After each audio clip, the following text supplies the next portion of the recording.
Bismillahirrahmanirrahim. Assalamualaikum warahmatullahi wabarakatuh. Alhamdulillahirrahmanirrahim. Pada kesempatan kali ini kita akan belajar mengenai masyarakat Indonesia pada masa praaksara. Praaksara berasal dari dua kata, pra dan juga aksara. Pra artinya sebelum dan aksara adalah tulisan. Maka praaksara adalah zaman di mana ketika manusia belum mengenal aksara dan tulisan. Masa praaksara juga memiliki nama lain, yaitu nirleka. Nir artinya tidak ada dan leka artinya tulisan. Jadi sama sekali tidak ada tulisan yang dikenal oleh manusia atau manusia belum memiliki kemampuan untuk membaca menulis aksara. Masa praaksara juga disebut dengan masa prasejarah. Selanjutnya, masa praaksara ini memiliki beberapa periodisasi atau beberapa pembabakan atau beberapa pengelompokan. Berdasarkan arkeologis itu penemuan-penemuan yang ditemukan oleh para arkeolog yang berupa fosil-fosil maupun yang berupa peralatan.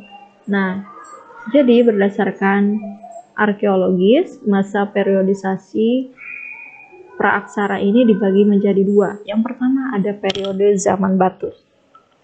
Zaman batu yaitu ketika manusia memanfaatkan batu sebagai alat-alatnya. Seluruh peralatannya terbuat dari batu. Zaman batu dapat dibedakan menjadi 4 zaman. Yang pertama adalah Paleolitikum atau zaman batu tua.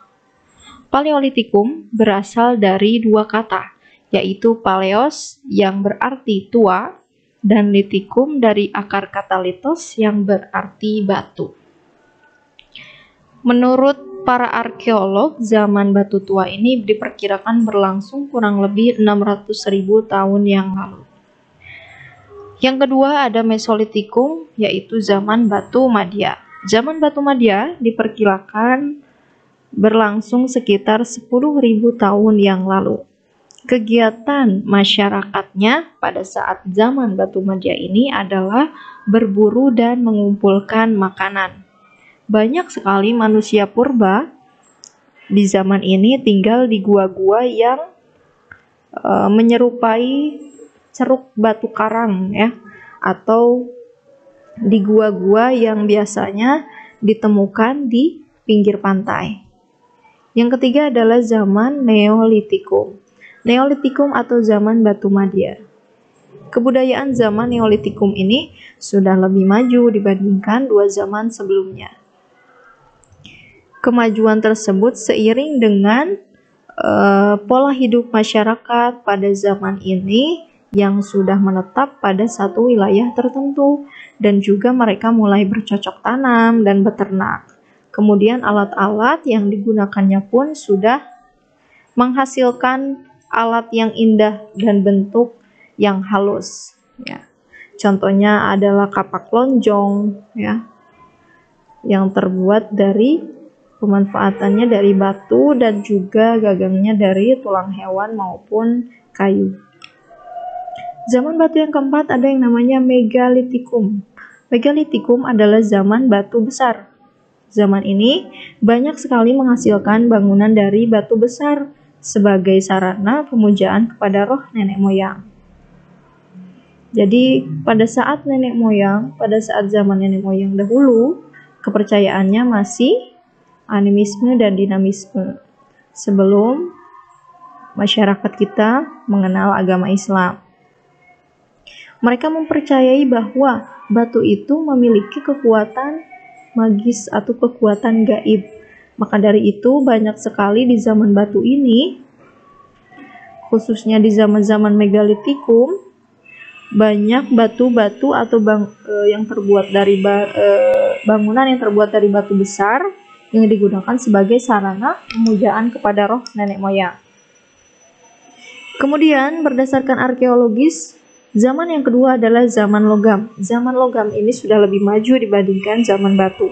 Karena pada zaman logam ini masyarakatnya sudah mulai menggunakan peralatan yang terbuat dari logam. Kemampuan nenek moyang kita membuat benda-benda dari logam ini diperoleh dari orang Vietnam yang bermigrasi ke Indonesia. Ada 3 zaman dalam zaman logam. Yang pertama adalah zaman tembaga, yang kedua zaman perunggu. Perunggu itu campuran dari tembaga dan juga timah ya. Kemudian yang paling modern dari zaman ini adalah zaman besi, yaitu ketika nenek moyang kita sudah bisa melebur besi dari bijinya yang kemudian dituang dan dicetak menjadi alat-alat yang diperlukan. Contohnya apa? Cangkul, sabit, kemudian pisau, pedang, dan kita bisa temukan alat-alat ini hingga sekarang. Berdasarkan bukti geologis, masa praaksara ini dibagi menjadi 4, yaitu Arkaikum, di mana zaman ini belum ada kehidupan karena lapisan bumi masih panas. Kemudian yang kedua ada Paleozoikum. Paleozoikum ini ketika di bumi dipenuhi oleh mikroorganisme atau ikan, ada juga amfibi, reptil, dan juga binatang-binatang yang tidak bertulang punggung. Kemudian yang ketiga ada Mesozoikum. Pada zaman Mesozoikum ini banyak sekali hidup burung dan binatang menyusui. Contohnya ada gajah menyusui, gajah purba ya, tentunya gajahnya beda dengan gajah sekarang. Dan yang keempat ada Neozoikum atau Kenozoikum. Neozoikum atau Kenozoikum ini dibagi menjadi 2. Yang pertama ada Tersier dan Kuartir. Tersier adalah ketika jenis binatang menyusui, seperti kera. Nah, kalau zaman Kuartir ini ditandai dengan adanya kehidupan manusia. Kemudian periodisasi berdasarkan perkembangan kehidupan manusia dibagi menjadi 4. Yang pertama adalah masa berburu dan mengumpulkan makanan tingkat sederhana. Yang kedua, masa berburu dan mengumpulkan makanan tingkat lanjut. Dan yang ketiga, masa ketika masyarakat atau manusia sudah mulai bercocok tanam. Dan yang keempat adalah perundagian. Perundagian ini kurang lebih sama seperti zaman Megalitikum.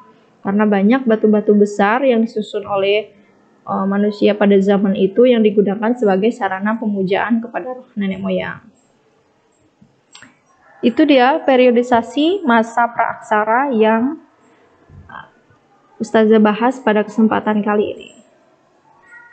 Terima kasih sudah mengikuti pembelajaran hingga selesai. Wassalamualaikum warahmatullahi wabarakatuh.